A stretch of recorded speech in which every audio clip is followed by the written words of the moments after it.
The other day there was a thing that went out on Lancaster Crime Watch about the people in their dirt bikes or on their dirt bikes riding through the city illegally. Guys evidently were going westbound on Conestoga Street, get to Beaver, are planning to come up Beaver, and it looks like one guy can't get his bike running.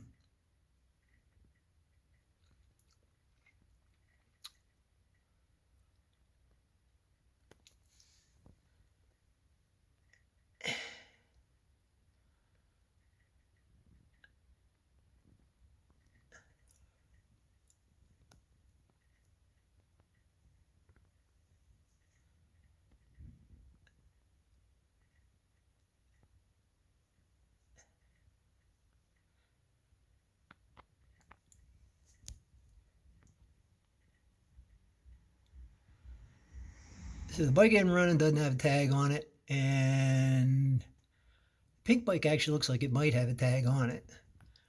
But they're going back down the 300 block of Beaver Street where I said that I hear a lot of these bikes coming from.